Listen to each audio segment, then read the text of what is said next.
Alright then, what's up? It's your boy 3 Source Style here, checking in with another video, and today we're gonna be doing Martial Arts Friday, episode 4. And I know I'm supposed to put it out last Friday, but I was busy and I was doing something, so I wasn't able to get it out. But this time I'm gonna get it out, and Eternal Reverence still haven't came out with a chapter update. So if they don't come out with one next week, then I'll probably just pick up another manga to start reviewing, because I want it to be 3 mangas, not just 2. But if it ends up turning out to be good to the point where I can go into more detail with Star Martial God Technique and Hypothesis, if I can go into more detail with them, then I'll probably just start doing 2 series. But I don't know. And yeah, and let's get into it, y'all.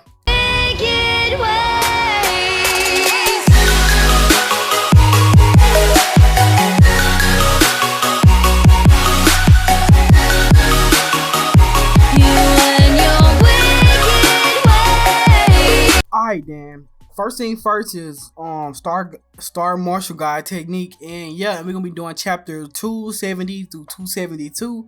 And yeah, and on 270 we get a continuation of last chapter, when the MC gave some of the weapons to the North Guardian Lord's mansion. When he gave them weapons, he told the Craftsman Guild to give them weapons and to help them out. And yeah, and then the North Guardian Lord's mansion, he instantly knows that it's the MC.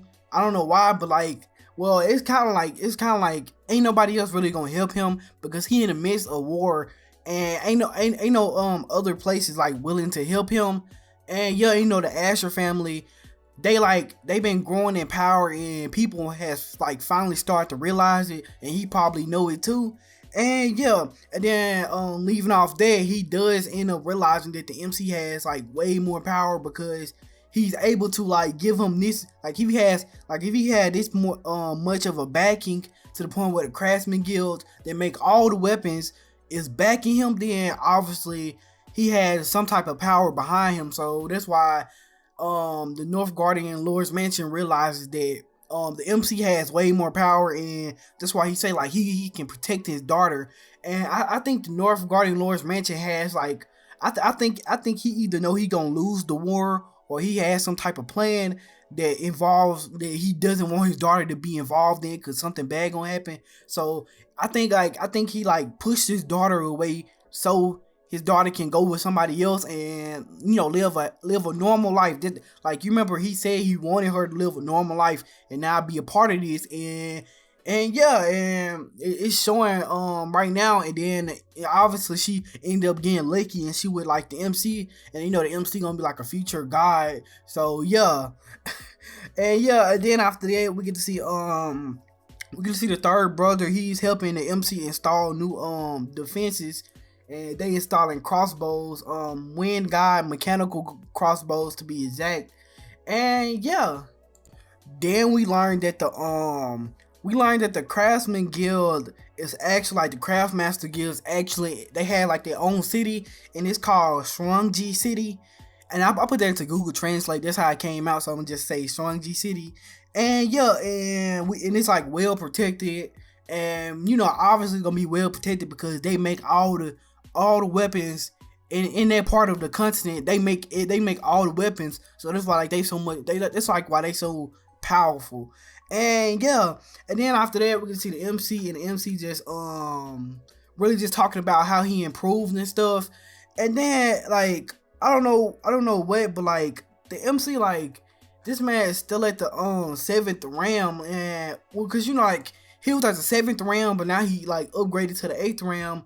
But I don't know why, but I'm mad at that, because he's been fighting with people that's way more powerful, and it took him this long to get to the 8th realm. And because he went up against the patriarch of the Dark Moon family, and he just been going up against so many powerful opponents, and he been somehow able to beat them. And I'm mad about that, because this the point of the series, the MC being able to train faster than everybody else. And I know that he's 16. Obviously, it's not common for a 16-year-old to be at the 8th realm, but still, like I want to see him improve just a little bit more, kind of speed it up, and make him get to a point where he reaches this strength where it's kind of believable that he's actually beating these people, and then I kind of wouldn't be mad at it. And yeah, then the North Lord's mansion, he ends up sending the MC gifts, and the MC plan didn't work because the MC wanted the North Guardian Lord's mansion. He wanted him to get scared by him sending him like that many gifts from the Craftmaster Guild to be able to make the Craftmaster Guild give you like that many weapons. Then he wanted to show the dude that he was actually powerful, but it ended up backfiring on him. And now the North Guardian Lord's Mansion want to be friendly with him, and you probably be saying, if you want to be friendly, that's a good thing, but it's like more likely for them to portray them if they more friendly with you, and they don't take you as serious as you want them to. And yeah, and then I think the North Lord's Mansion and the MC, I think they have like the same vision, but like they just haven't communicated it well with each other. Cause you know, the MC like wants to be powerful and wants the Asher family to be good, and like he just wants to wants to live in peace. But then the North Guardian Lord's Mansion, like the MC is trying to scare him off because he thinks the North Guardian Lord's Mansion going to attack him, and the North Guardian Lord's Mansion doesn't plan to attack him because obviously his daughter there, and the North Guardian Lord's Mansion, he act like he doesn't care about his daughter, but like from the audience perspective, we know he cares about his daughter. So that's why he's saying him. That's why like he banished her from the royal family so she can live a regular life. So yeah, and like I think they got the same vision, but like they really not enemies, but they haven't communicated well. So it seems like they think they are enemies. And yeah, then after that we get to see we get a 2-month time skip. And yeah, and then the Dragon Chariot army and the Imperial Guard start fighting the National Guardian army and the Long Yang army, if I'm saying that right. And yeah, and they started fighting each other in like different cities and stuff, and it's starting to affect people, and it's starting like to hurt people and stuff. And yeah, and I want to stop and talk about this panel right here that they got in here. They got a panel where they got like some they snuck in like a little cameos of different characters, shonen characters and stuff. They got Vegeta back there, or there's Goku, but he wearing blue, so it's most likely Vegeta. Then after that we get to see One Punch Man, and they look like King beside him. And then after that we get to see JoJo Bizarre Adventure. We get to see Jotaro and Josuke, and that's pretty cool too. And then we get to see Naruto, and that was a cool reference to them. And I didn't notice it until I read the comments of this the app I be reading on. I just end up somehow finding it. And yeah, and then like after that the MC, he wants to save all the refugees because he's been letting refugees inside of the Asher family city because like everybody, like, cause the war has been affecting everybody. People been dying and stuff, and it's just been innocent people been dying. So he wants to protect all of them. And yeah, and like that's all for chapter 270. Then we have chapter 271 and 272, and these chapters, they didn't really have no packed information in there as much as like chapter 271. But yeah, and then after all that, the people started praising him and started giving him praise because obviously he let them inside of his city and he didn't have to at all. But yeah, and they started praising him. Then the younger boy is walking up to him, and then the younger boy tells him that he wants to be a part of the Asher family. And yeah, and then MC asked him like why, and then like he wants revenge because his family, his mother and his father has been killed by, well, they had just been casualties of the war, and that's what we think at first. But yeah, and then after that he has a symbol on his back, and that symbol probably end up playing like a bigger role throughout the story because, spoiler alert, he's actually like wanted by people and stuff. And yeah, and then after that the Dragon Chariot army shows up, or a small army of them shows up, and they're searching for someone, and they want to search the walls. But then they just like then they start threatening them, telling them if they don't open the gates, then they gonna obviously force their way in.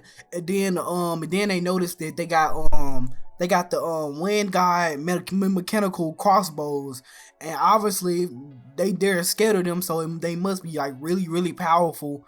And yeah, and like they just scared of them, and then they're kind of on the edge about attacking them, but they still probably try to force their way in there.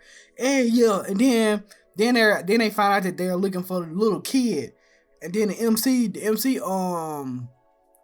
MC accuses them of being fake, like being a fake dragon chariot army, because they say a lot of bandits like act as armies just to go inside of cities and raid them and stuff. So he's saying that they the fake people, and I don't think they actually fake, but I just think he did it to insult them. And yeah, and then like he finds out that they're searching for the little boy with the purple mark on his back. That, like I said, it was gonna end up playing a bigger role. And yeah, and then the MC obviously ends up defending the boy and saying that they obviously want nobody here. And then he's trying to hide the boy. So then the boy started crying because the MC actually then rat him out and give him away. He even though he didn't know him, he just a stranger. He actually tried to help him and protect him. And yeah, and then after that the MC, like I said, the MC just ends up keep talking to the people and keep turning them down and insulting them.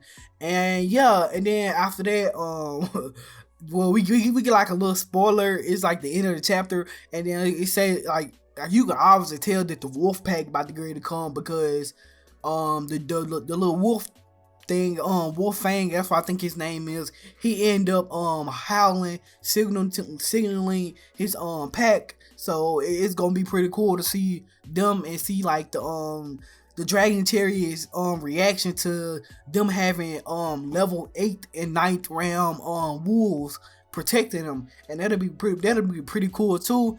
And yeah, and that's pretty much it for like Star Martial Guide technique. And yeah, and it's been getting good ever since we got to this part with the war, because I'll probably say after the little thing with the after the princess and him was together, and like they was inside of their place, I forgot the name of it, they was going treasure hunting, and after they left that, the pace of the story kind of died down, but now I can see it's picking back up. And yeah, and it's getting good. And yeah, and that's pretty much it for this. And then we got hypothesis. And yeah, and I probably end up doing like 5 chapters of hypothesis, because I don't want to go too crazy with it, because hypothesis it updates at such a rapid rate to the point where I can't keep up with it. And I want to go into details in these chapters, because these chapters actually be giving us very good details, and we getting to the point where we get to explore the world, and I just want to see more of it, and I want to like actually explain it and break it down to y'all. So I'll probably just end up doing like chapter I don't know, like chapter 2 something, 268, probably do 274, and I'll probably just keep it down to like 5 chapters every time I do a martial art guide episode. A martial arts Friday episode. I probably just end up doing 5 chapters of hypothesis, because like I said, I want to go into more detail in these chapters, because these chapters are very interesting, and it's easy to miss different details because it's so long, and it updates at such a fast rate. And yeah, alright then. First thing first is chapter 228, and yeah, and we get a continuation of last chapter, and we're gonna see that the MC Sword Spirit knows you, Young Lu, if I'm saying that right. And yeah, and then they start having a conversation, and then the MC is kind of confused, because like he doesn't know what they're talking about. And then we find out that they're actually from the upper realm, and that's why he didn't really understand it. And yeah, and then the MC decides that he wants to go process his light of nations and train it. And so he goes to one of the training grounds in the Tower of Sands, and then he trains for 3 days. And then after 3 days, they decide to go to the Holy Land of the Sky Feather, if I'm saying that right. I don't know why I couldn't say it, but yeah. And then after that, we found out that the demon knights, they actually use they use the holy tree to nature their young, and yeah, and they do this because their like reproduction rate is very low, and they really don't like they don't reproduce like that much, so that it rather be like it's like quality over quantity. They since they can't produce that many kids, they want the kids to be even like very powerful, so that's why they have the tree nurturing them and giving them energy as they get older, and it gives like more energy than the parent gives the child. And yeah, and then after that we find out that Young Lu is actually like it's actually the same person. So the one that's in the other continent is actually the same person as her in the other continent. And yeah, and then she actually split her soul up into a million pieces so she could train and use this secret technique where she can she tried to train the secret technique that she got. So she split her soul up so she can reach a realm that nobody else had ever reached and nobody can comprehend, and she's trying to get to that point. So she split her soul up and sent them to different dimensions and stuff so they can gather information, and then one day she gonna bring all of them back in and soak up all the information, and then she gonna get to that realm that she's trying to get to. And yeah, then they go to like the holy tree, and then once they get to the holy tree, the demon king or the MC sword spirit ends up absorbing all of the energy from the tree, where she absorbed 90% of the energy from the tree, and she did this because she had serious injuries, and she had lost like most of her power from becoming a sword spirit. So she stole 90, well, she didn't steal it, well, she like took 90% of the tree's life force, but then they said just give the tree like 3 or 4 years, all the energy will be regained. And that's the tree that's like giving all the young their the resources that they need to survive. So just imagine what type of status you have to be able to take that much power from the tree, if the tree is like fueling this many people. And yeah, and then we get to enter the tree, and then we get to see the statues of the king of life and death, and then we get to see the king of punishment. And yeah, and their statues, they look cool. I like their designs, and they both look female. So what I'm thinking is the demon knights, like most of their people, or what I say they're higher ups are women, and it's because women just have more power in their like race in society. So it's kind of like okay. And yeah, and then after that MC Sword Spirit ends up telling everybody to leave out because she wants to do something. And then we find out that they actually start fighting. She awakens the king of punishment and starts fighting. Both of them start fighting, and then they're cursing each other out, and then like they just doing a bunch of different stuff, and they just pretty much just arguing. And then the king of punishment, she gets surprised when she sees the MC, because the sword spirit said, like, she was making fun of the king of slaughter for being a sword spirit of a human. But then she looked at it and seen what human it was, and then she was like, what, like she was surprised. So yeah, and I don't know why they never explained it. Well, they explained to us towards the end, but yeah. And then after that, the king of punishment actually gets jealous, and she tries to kill the king of slaughter. Well, she tried to kill the MC, and the MC ended up dodging the attack. Then the sword spirit obviously ends up breaking the statue. So then she, like, her like little soul thing disappeared. So now she can't do nothing to the MC. And yeah, and then we find out that the king of slaughter actually just went there to pick a fight with the king of punishment and to show off the MC, because she was a sword spirit of like a future king. And yeah, and then we find out that she asks the MC to keep a promise and actually fight for her, like help her in her fight. To, I don't know, like her goal is not clear right now. We really don't, like, the only thing that the clearest we get to see her goal is that she wants to beat well, she wants to beat the other king, well, the king of punishment, because it's the only person we got to see her fight. And then they really, she never really explained her situation with the upper rim, so we really don't know about that. But then she asked the MC to help her, and then the MC like doesn't wants to promise her, but he ends up promising her because the dragons tell him to, so he decides to start helping her.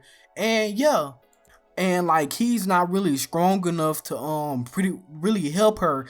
And she explained it by like saying that she like that he's like the future, like in this period of time where they're in right now, a bunch of geniuses been popping up, and just like been popping up more and more. Usually used to be rare, but now it's very common among the people. So obviously she's saying that he gonna be the best out of all the geniuses of this period. So that's what she was trying to say, and that's why she asked him to help him. And then the dragons obviously told her to like help him because she can be like the demon knights can be like a future asset in the future for him, and helping him like complete his goal.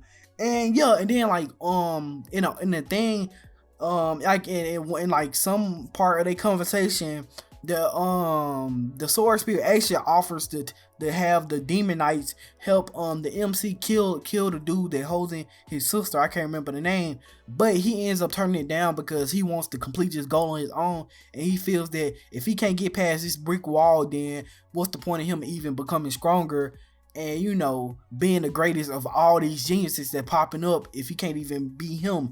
And yeah, then she called the demon knights back into the tree to tell them to take them somewhere. But then like since she destroyed the king of punishment statue, they're questioning that they're questioning even if she's like, why did you do that? Because it been a tradition for so long for all the statues to be in like that one room.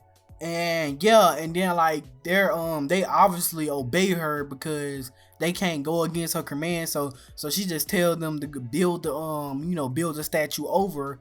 And yeah, and they decide to they obviously have to obey. And then after that, she tells them to take her to the armory where they can get some new weapons. And then the MC gets a cool sword. And then, but the sword that the sword spirit gives the MC is like actually a sword from the one of the demon knights, and they don't want to give it to a human. And yeah, and it makes me think like the demon knights have something against her because they're ruled by fear, and they fear the power of the kings. And yeah, because like she didn't want to give the sword to him, but obviously had to. And then the author, like, what was the point of the author giving her this dialogue in her head if she wasn't going to say nothing? But hopefully he actually set this up for her. Like she end up doing something in the future to like betray them or something because she don't trust the human. And yeah, and then after that, the sword spirit, she gets her spirit because she's more trained than a spirit. And yeah, and then she does an attack just to test her power, and then her power is actually above the MC's strongest attacks. So, and she just a sword spirit, so that makes it like a very good thing. And yeah, and then after that, we get to see that they decided to banish all the demons from